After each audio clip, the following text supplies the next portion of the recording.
Hello friends, परिपूर्ण जेवण या आपल्या यूट्यूब चॅनलवरती तुमच्या सर्वांचं मनापासून स्वागत। तर फ्रेंड्स, नेहमी त्याच भाज्या आणि डाळ खाऊन खूप कंटाळा आलेला असतो। तर आजच्या व्हिडिओमध्ये मी तुम्हाला डाळ आणि पालकाचे एकदम मस्त कॉम्बिनेशन असलेले डाळ पालक तडका कसा बनवायचा ते दाखवणार आहे। खायला टेस्टी आणि तसेच बनवायला अगदी सोपा असा डाळ पालक तडका तुम्हीही एकदा नक्की ट्राय करा। तर सर्वात आधी एक जुडी पालक मी इथे नीट करून त्याला स्वच्छ धुवून घेतलेला आहे। त्याचबरोबर त्याला धुतल्यानंतर मी इथे बारीक कट करून घेतलेला आहे। त्याचबरोबर इथे मी कांदा टोमॅटो चिरून घेतलेला आहे। 6 ते 7 लसूण पाकळ्या आणि हिरव्या मिरच्या घेतलेल्या आहेत। त्यानंतर इथे मी अर्धी वाटी तूर डाळ आणि सेम त्याच प्रमाणामध्ये अर्धी वाटी हरभराची डाळ घेतलेली आहे। दोन्ही डाळींना स्वच्छ धुवून घ्यायचं आहे। यामधील सर्व घाण पाणी काढून मग आपल्याला त्यामध्ये स्वच्छ पाणी घालायचं आहे आणि त्यानंतर 10 ते 15 मिनिट आपल्याला या दोन्ही डाळींना भिजण्यासाठी ठेवायचं आहे। त्यानंतर इथे मी कुकर गरम करून घेतलेला आहे। त्यामध्ये 2 चमचे तेल घातलेलं आहे। तेल गरम झालं की त्यामध्ये अर्धा चमचा जिरे मोहरी घालायची आहे। मोहरी तडतडल्यानंतर सर्वात आधी यामध्ये मी चिरलेला लसूण घालणार आहे। लसूण मी इथे वाटून न घेता त्याला तुकडे करून घेतलेला आहे। लसूण थोडासा लालसर झाला की मग त्यामध्ये आपल्याला हिरव्या मिरचीचे तुकडे घालायचे आहेत। मिरच्यांना पण मी इथे मोठ्या तुकड्यांमध्ये कट करून घेतलेला आहे। त्यानंतर मिरची फ्राय झाली की त्यामध्ये कांदा घालून घ्यायचा आहे। कांद्याला पण आपल्याला थोडंसं लालसर रंग येईपर्यंत परतून घ्यायचा आहे। कांदा परतून झाल्यानंतर यामध्ये सर्वात शेवटी टोमॅटो ॲड करायचा आहे। टोमॅटोला पण आपल्याला 1 ते 2 मिनिटांपर्यंत फोडणीमध्ये छान परतून घ्यायचा आहे। टोमॅटो छान परतून झाल्यानंतर त्यामध्ये मोठा पाव चमचा हळद घालायची आहे। त्याचबरोबर 1 चमचा लाल तिखट घालायचा आहे। लाल तिखट आणि हळद आपल्याला फोडणीमध्ये व्यवस्थितपणे परतून घ्यायचा आहे। त्यानंतर आपण चिरून घेतलेला जो पालक आहे तो आपण या फोडणीमध्ये घालून घ्यायचा आहे। पालक फोडणीमध्ये घातल्यानंतर आपण इथे जी डाळ दोन्ही भिजायला घातलेली होती तर त्या दोन्ही डाळी या फोडणीमध्ये घालायच्या आहेत। डाळ आणि पालक आपल्याला व्यवस्थितपणे फोडणीमध्ये मिक्स करून घ्यायचं आहे।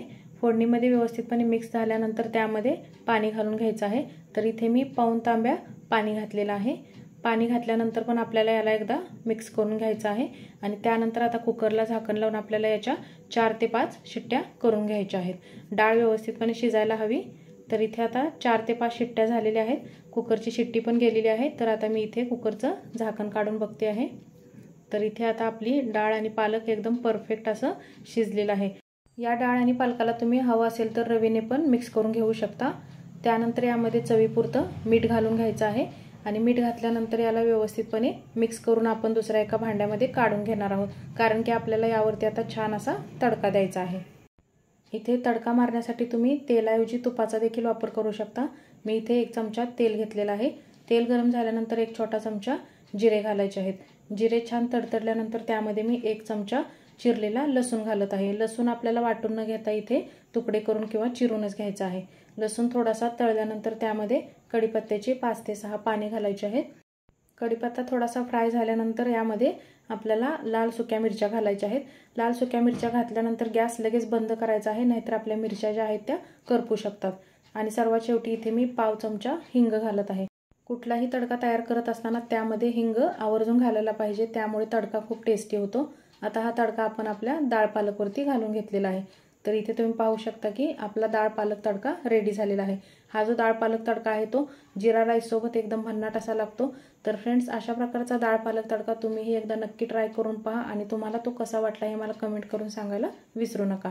आणि सर्वात महत्त्वाचं म्हणजे आजचा व्हिडिओ तुम्हाला नक्कीच आवडला असणार आहे। व्हिडिओ आवडल्यानंतर आपल्या व्हिडिओला लाईक, शेअर आणि कमेंट करायलाही विसरू नका।